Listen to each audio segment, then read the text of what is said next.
If you would like to catch up on any of the chapters that we have read, you can find any and all the readings on my Red site.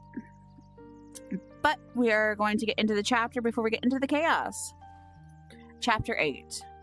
After the first day, the wind blew itself out, and the pale autumn sun reappeared. The route southward led them along the Dorian River, a tumbled stream that rushed down from the mountains on its way to the Gulf of Cherokee. Jenny, thank you so much for the follow. Welcome to the library. Uzu, thank you so much for the follow. Welcome to the library. The country was hilly and timbered, but since the wagons were empty, the horses made good time. Garan paid scant attention to the scenery as they trundled up the valley of the Durin. His attention was riveted almost totally on Silk's flicking fingers. Don't shout, Silk instructed as Garan practiced. Shout? Garan asked, puzzled. Keep your gestures small. Don't exaggerate them. The idea is to make the whole business inconspicuous. Ryan, thank you so much for the follow. Welcome to the library. Estes, thank you so much for the follow. Welcome to the library. I'm only practicing, Garan said. Better to break bad habits before they become too strong, Silk said, and be careful not to mumble. Mumble? Form each phrase precisely. Finish one before you go on to the next. Don't worry about speed. That comes with time. By the third day of their conversation... Yes, he can. By the third day of the conversation were half in words and half in gestures. And Garan was beginning to feel quite proud of himself. They pulled off the road into a grove of tall cedars that evening and formed their usual half circle with the wagons. I don't know what that is. How goes the instructions? Mr. Wolf asked as he climbed down. It progresses, Silk said. I expect it will go more rapidly when the boy outgrows his tendency to use baby talk. Garan was crushed. Barak, who also dismounted, laughed.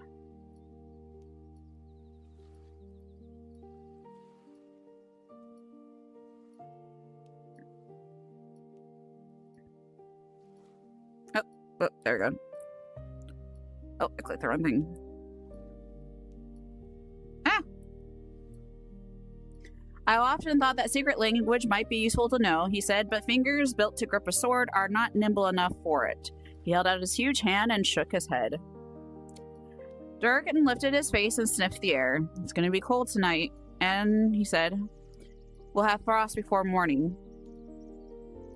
J-Cat, thank you so much for the follow. Welcome to the library. Barak also sniffed and then he nodded. You're right, Durkin, he rumbled. We'll need to have a good fire tonight. He reached into the wagon and lifted out his axe.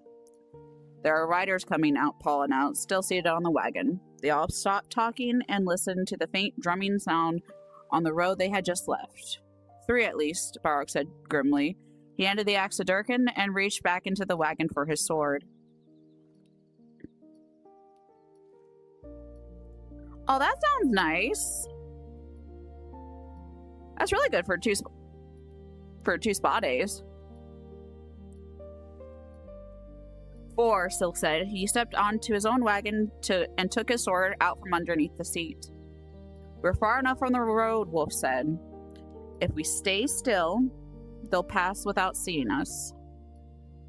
Hi, Major! Thank you for checking out your books and you returned books. Thank you for returning books. That won't hide us from golems, Aunt Paul said. They won't be searching with their eyes. She made 2 quick gestures to Wolf, which Garan did not recognize. Happy early Mother's Day. Oh, thank you.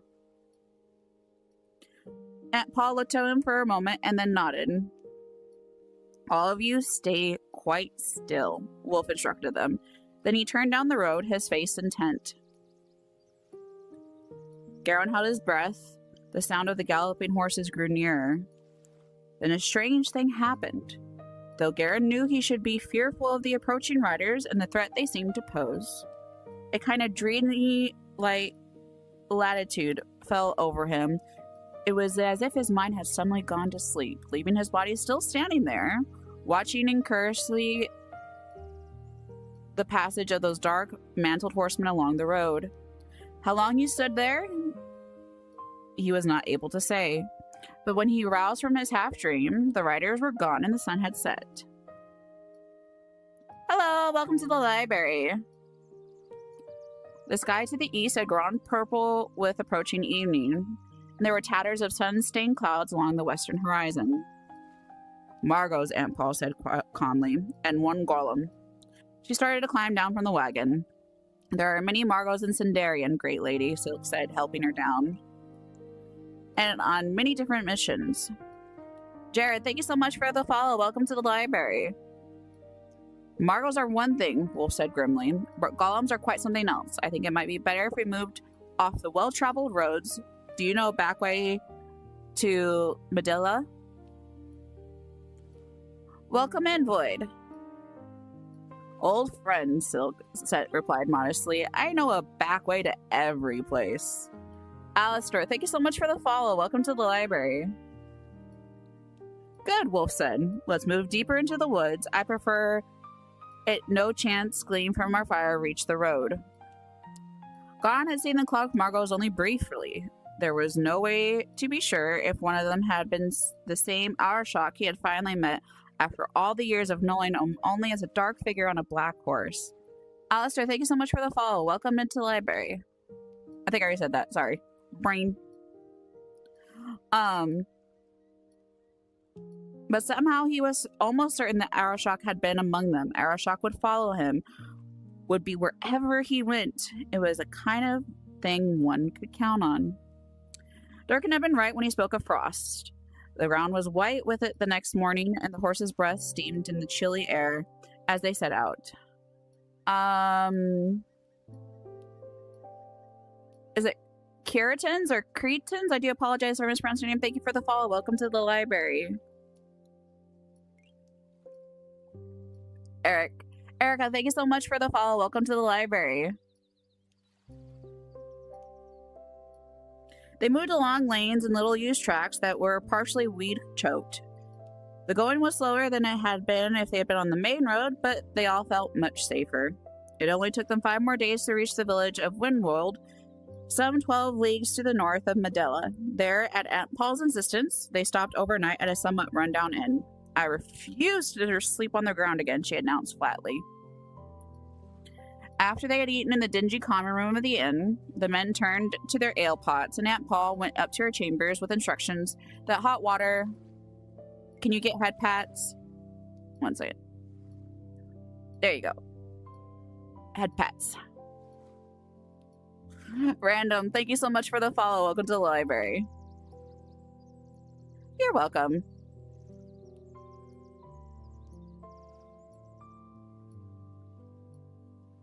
You think... Oh, so you want smooches? Mwah. Mwah. There you go.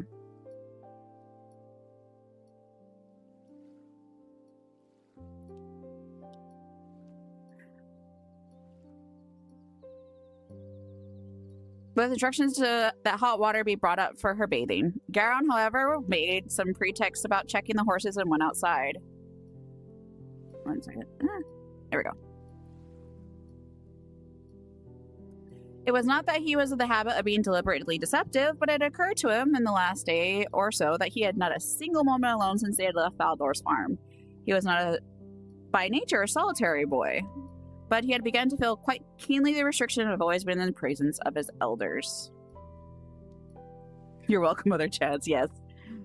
If you would like to do any redeems or stuff like that, I haven't really set them up here on the Dancy app side, but if you would like any redeems, you can follow the link on my profile page to go over to the purple side, and there we do have redeems, just like giving smooches.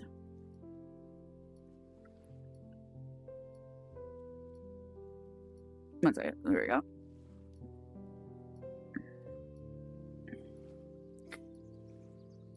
The village of Windor was not a large one, and he explored it from one end to the other in less than half an hour, lording around its narrow cobblestone streets in the crispness of the early evening air. The windows of the houses glowed with golden candlelight, and Garon suddenly felt a great surge of homesickness. Then at the next corner of the crooked street, in the brief light from the opening, he saw a familiar figure.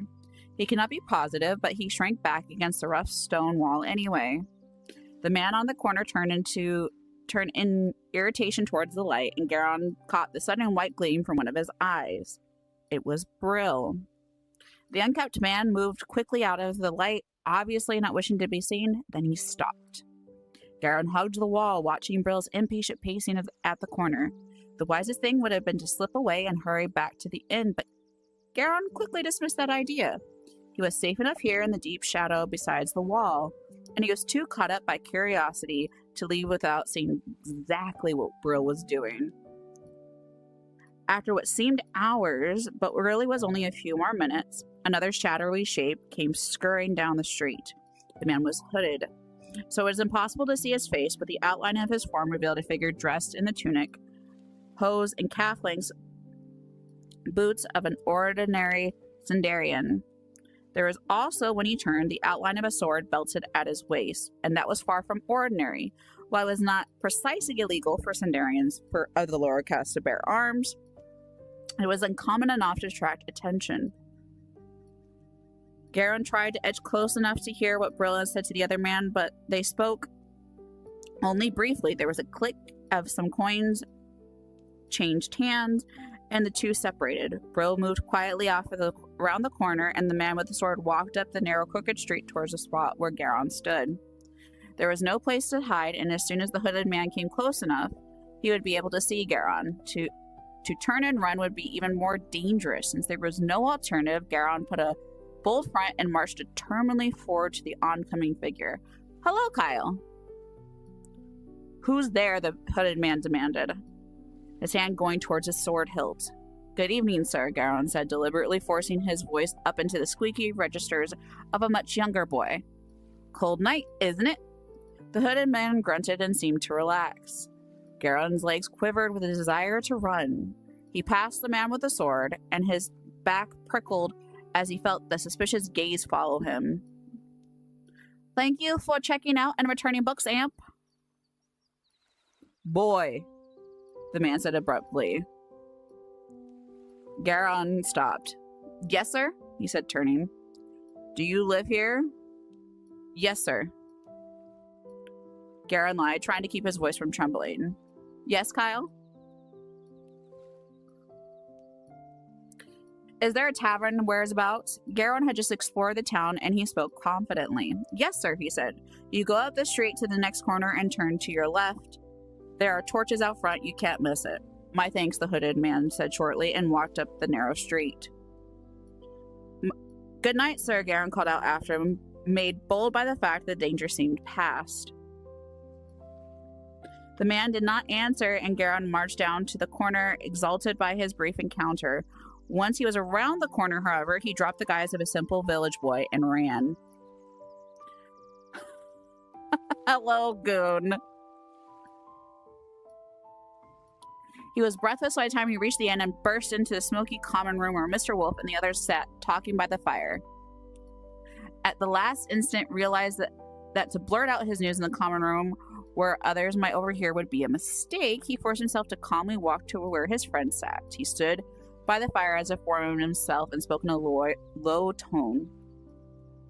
"I just saw Brill in the village," he said. "Brill?" Silk asked. "Who's Brill?"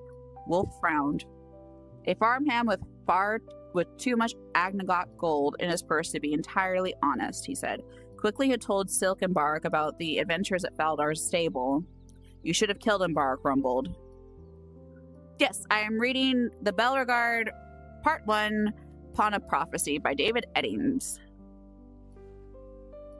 "Oh, you checked out a book, Major. Thank you." One second. What? Fuck. Yes, it does.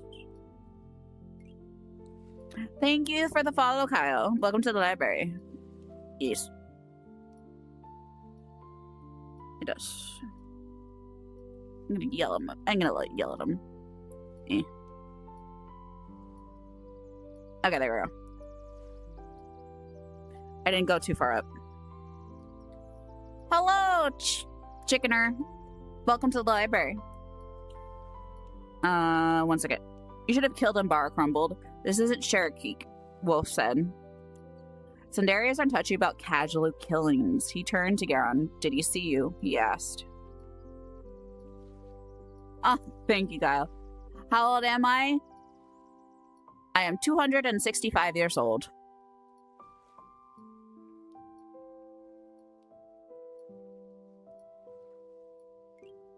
Chicker, thank you so much for the follow. Welcome to the library. No, Garon said. I saw him first and hid in the dark. He met another man and gave him some money, I think. The other man had a sword. Briefly describe the whole incident. This changes things, Wolf said. I think we'll leave earlier in the morning than we planned. I'm a youngin'. I'm a youngin'. Technically, I'm not young, thank you. Not by mortal standards. Hey. 1 second.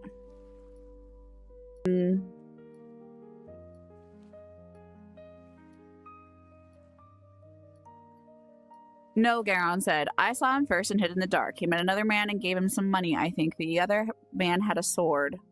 Actually, I need to pull this up.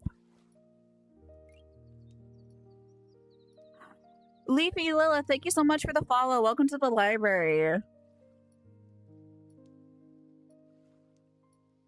gonna pull that. Nope, fuck, shit, fuck. Come on.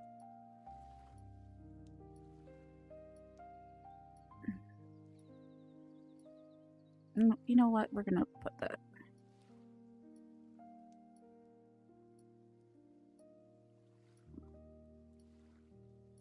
Okay. This changes things, Wolf said. I think we're leaving earlier in the morning than we planned. Wolf said. It wouldn't be hard to make Brill lose interest in us, Durkin said. I could probably find him and hit him on the head a few times. That's good. Tempting, Wolf grinned, but I think that might be better to just slip out of town early tomorrow and leave him with no notion that we've ever been here. We really don't have time to start fighting with everyone we run across. I'd like to take a closer look at the sword-carrying Sindarian, however, Silk said, rising. If it turns out that he's following us, I'd rather know what he looks like. I don't like being followed by strangers. Definitely. Discreetly, Wolf cautioned. Silk laughed. Have you ever known me to be otherwise? He asked. This won't take long. Where did you say this tavern was, Garon?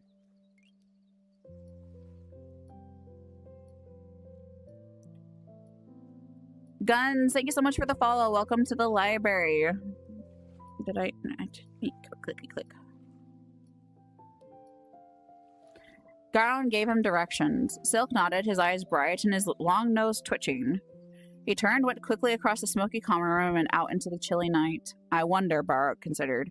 If we were being followed this closely, wouldn't it be better to discard the wagons and this tiresome disguise, buy good horses, and simply make it straight for Morrow's at a gallop? Wolf shook his head. I don't think the Margos are all that certain where we are, he said. Brill could be here for some other dishonesty, and we'd be foolish to start running from shadows. Better to just move on quietly. Even if Brill is still working for the Margos, I'd rather just slip away and leave them all beating the bushes here in Sindaria. He stood up. I'm going to step upstairs and let Paul know what's happening. He crossed the common room and mounted the stairs. It's comfy time before chaos. I still don't like it, Barrock muttered, his face dark. They sat quietly then, waiting for Silk's return. The fire popped and Garon started slightly. It occurred to him as he waited that he had changed a great deal since they left Baldar's farm. Everything had seemed simple then, with the world neatly divided into friends and enemies. In the short time since they had left, however, he had begun to perceive complexities that he hadn't imagined before. He had grown wary and distrustful, and listened more frequently to the interior voice that always advised caution, if not outright guile. He also learned not to accept everything at face value. Briefly, he regretted the loss of his former innocence, but the dry voice told him that such regret was childish. Then Mr. Wolf came back downstairs and rejoined them. After about half an hour, Silk returned. Thoroughly disputable-looking fellow, he said, standing in front of the fire. My guess is that he's a common footpad. Brill's seeking his natural level, Wolf observed. If he's still working for the Margos, he's probably hiring ruffians to watch for us. They'll be looking for 4 people on foot, however, rather than 6 in wagons. If we can get out of Windworld early enough in the morning, I think we can elude them all together. I think Durkin and I should stand watch tonight, Barrock said. Not a bad idea, Wolf agreed. Let's plan to leave about the 4th hour after midnight. I like to have 2 or 3 leagues of back roads between us and this place when the sun comes up. Garon scarcely slept that night. When he did, there were nightmares about a hooded man with a cruel sword chasing him endlessly down dark and narrow streets. When Barrock's voice woke them, Garon's eyes felt sandy, and his head was thick from the exhausting night. Aunt Paul carefully drew the shutters in their chamber for lighting a single candle. It's going to be colder now, she said, opening the large bundle she had him carry up from the wagons. She took out a pair of heavy woolen hose and winter boots lined with lamb's wool. Put these on, she instructed Garon, and your heavy cloak. I'm not a baby anymore, Aunt Paul, Garon said. Do you enjoy being cold? Well, no, but...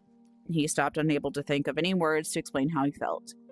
He began to dress. He could hear the faint murmur of the others talking softly in the adjoining chamber in that curious, hushed tone that men always assume when they rise before the sun. We're ready, Mistress Paul. Silk's voice came through the doorway. Then let us leave, she said, drawing up the hood of her cloak. The moon had risen late that night and shone brightly on the 4 frost-silvered stones outside the inn. Dark had hitched the horses to the wagons and led them out of the stable. We'll lead the horses out to the road, Wolf said quietly. I see no need of rousing the villagers as we pass. Silk again took the lead, and they moved slowly out of the inner yard.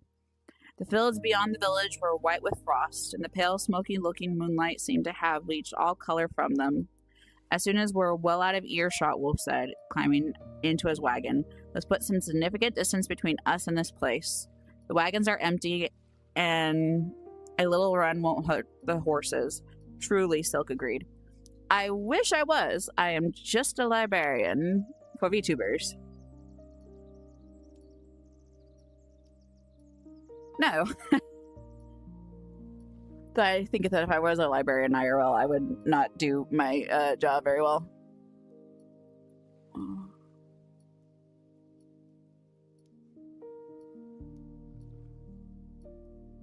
Okay. He seems exhausted. You're trying to be a neurologist? I wish you luck. This is just my little kid. He reacts, so if I do, whoop. He reacts to my gestures.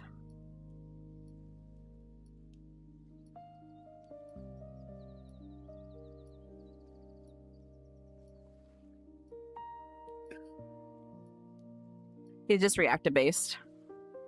I have 3 cats, though none of them are orange, so I can't call him any of my 3 cats that I have. Oh shit. Ah, darkness. You want to be an engineer? Good luck.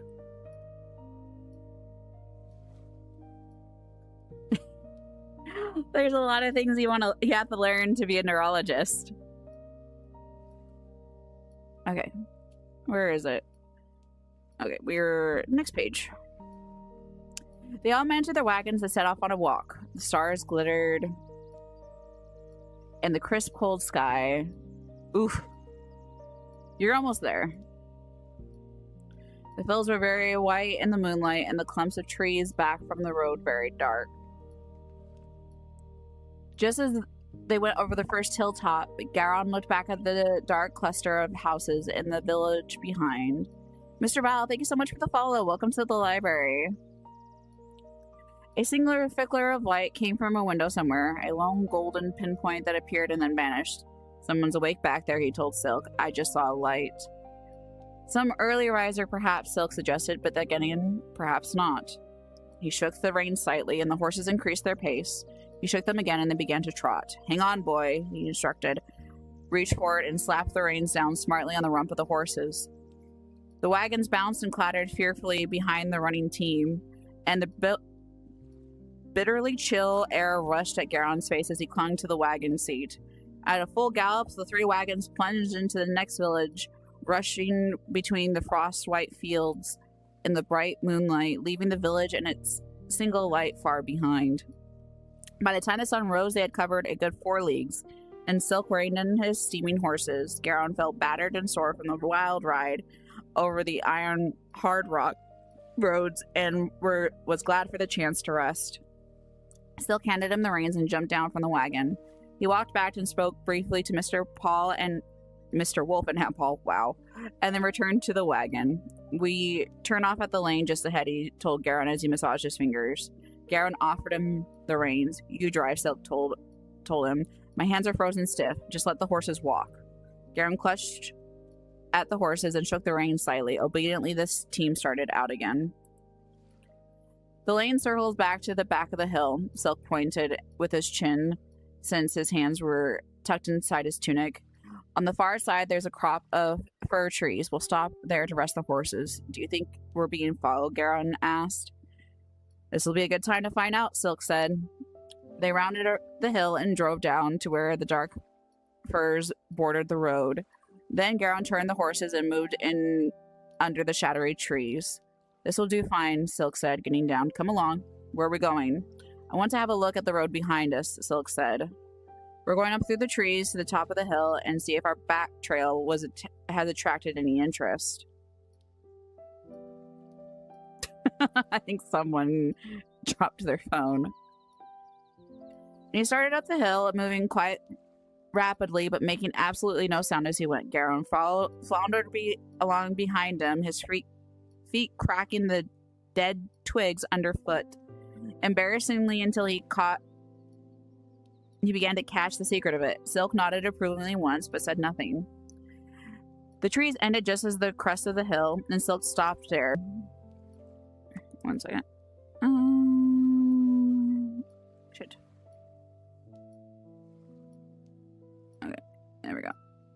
There we go.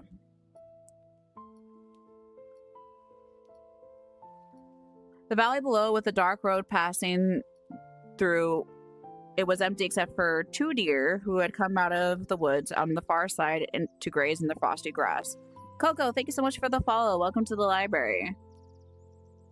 We'll wait a while, Silk said. If Brill and his hireling are following, they shouldn't be far behind. He sat on a stump and watched the empty valley. After a while, a cart moved slowly along the road towards Windwall. It looked tiny in the distance, and his pace along the scar of the road seemed very slow.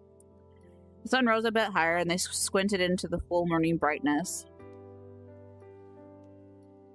Silk, Garon said finally in a hesitant tone. Yes, Garon. What's this all about? It was a bold question to ask, but Garon felt he knew Silk well enough now to ask it. All what? What we're doing? I've heard a few things and guessed a few more, but it really doesn't make any sense to me. And just what have you guessed, Garon? Silk asked, his small eyes very bright in his unshaven face.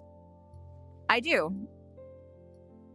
I'm not as much a avid reader as I used to be, but I can generally, if I'm not busy with life, I can probably read 2 or 3 thick chapter books a day if I really wanted to.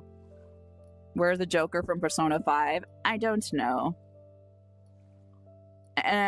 Something's been stolen, something very important, and Mr. Wolf and Aunt Paul and the rest of us are trying to get it back. All right, that much is true. Mr. Wolf and Aunt Paul are not at all what they seem to be, Garon went on. No, Silk agreed, they are not. By the myriad of truth, thank you so much for the follow. Welcome to the library. I think they can also do things that other people can't do, Garon said, struggling with the words. Mr. Wolf can follow this thing, whatever it is, without seeing it. And last week in the woods, when the Margos passed, they did something. I don't even know how to describe it, but it is almost as if they reached out and put my mind to sleep. How did they do that? And why? Silk chuckled. You're a very observant lad, he said. Then his tone became more serious. We're living in momentous times, Garon. The events of 1,000 years, and More have all focused on these very days. The world, I'm told, is like that. Grilled cheese, thank you so much for the follow. Welcome to the library. Centuries pass when nothing happens, and then in a few short years, events of such tremendous importance take place that the world is never the same again. I think if I had my choice, I prefer one of those quiet centuries, Garon said grimly. Oh no, Silk said, his lips drawing back into a ferret-like grin.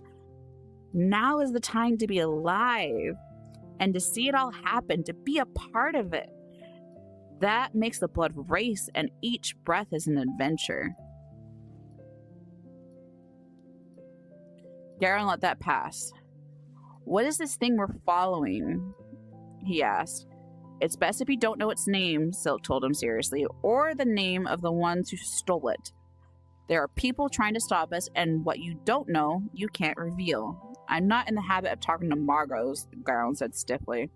It's not necessary to talk to them, Silk said. There are some among them who can just reach out and pick the thoughts right out of your mind. That isn't possible, Garon said. Who's to say what is possible and what isn't? Silk asked, and Garon remembered a conversation he had once with Mr. Wolf about the possible and the impossible. Silk sat on the stump in the newly risen sun, looking thoughtfully down in the still shadowy valley, an ordinary-looking little man in an ordinary-looking tunic and a hose and a rough brown shoulder cape, with its hood turned up over his head.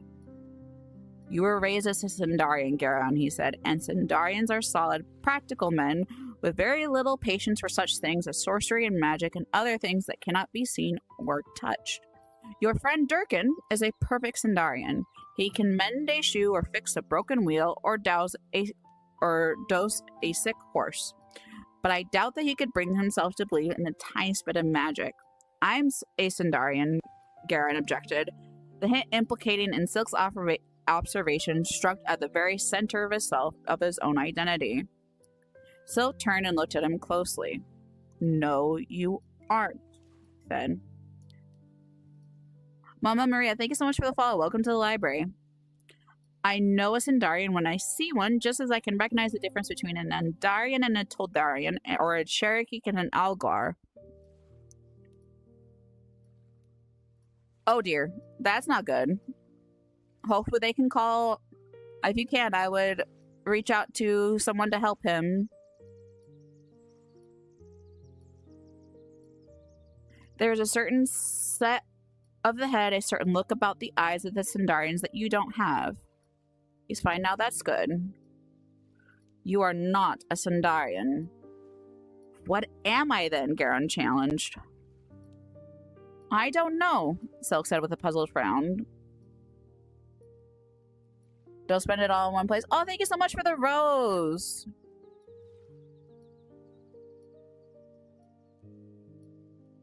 And that's very unusual, since I've been trained to know what people are.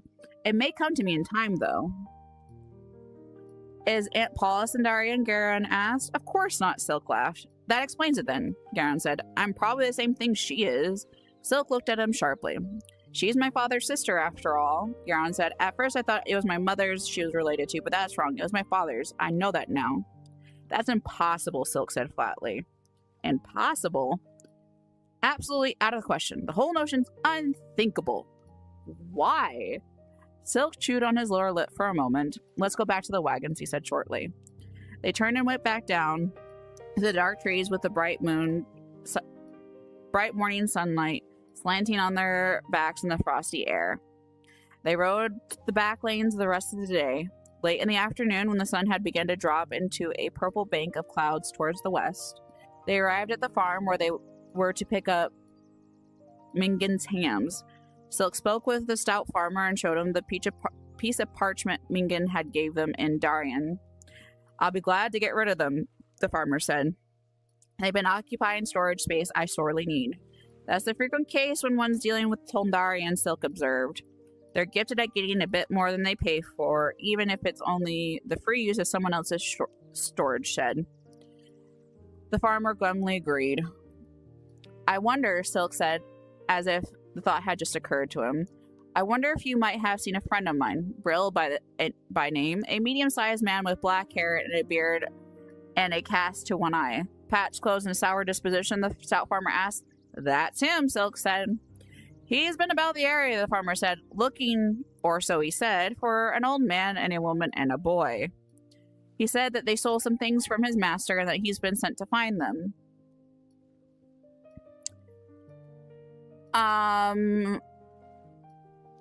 No, I am sorry. I would ask you to leave.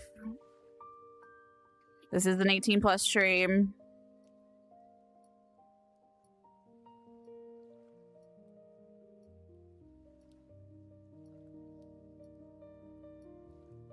One second.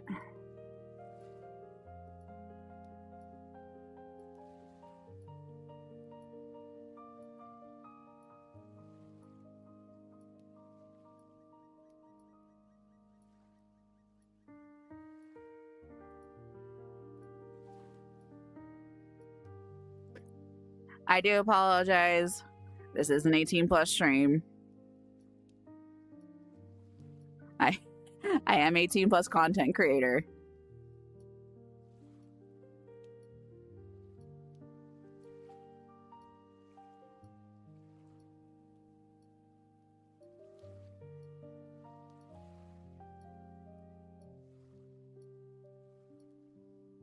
One second. Okay, there we go. You're welcome back when you are 18. Okay, as long as you're almost 18, that's fine. Lily, thank you so much for the follow. Welcome to the library.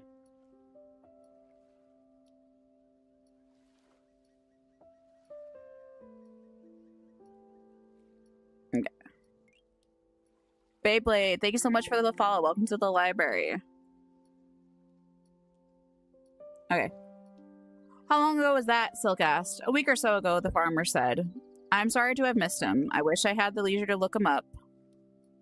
Rewrite Sonic, thank you so much for the follow. Welcome to the library. You can stay.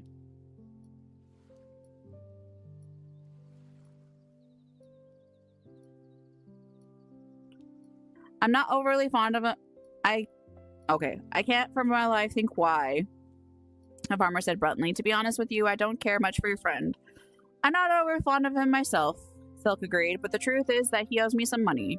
I could quite easily do without Brill's companionship, but I am lonesome for the money, if you take my meaning. Punk Master, thank you so much for the follow. You're so be amazing and beautiful. Thank you. You are a god. The farmer laughed.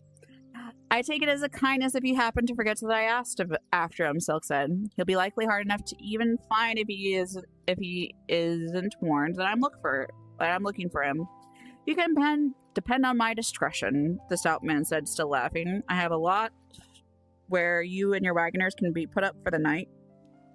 And I take kindly to you if you slept with my workers in the dining hall over there. My thanks, Silk said, bowing slightly.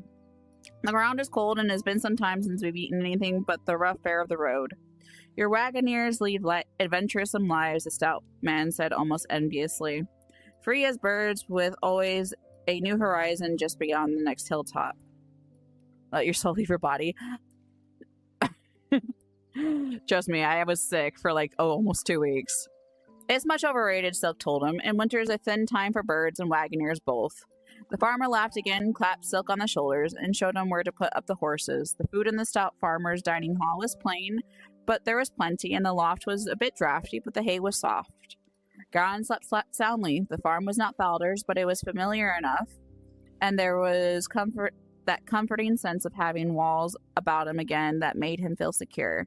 The following morning, after a solid breakfast, they loaded the wagons with the Toldarian salt-crusted hams and bade the farmer a friendly goodbye. The clouds had begun to bank up to the west the evening before, had covered the sky during the night, and it was cold and gray as they set for Maros 50 leagues to the south. Ooh, that sounds good. Okay. Okay, so that is going to be the end of the reading portion of the stream.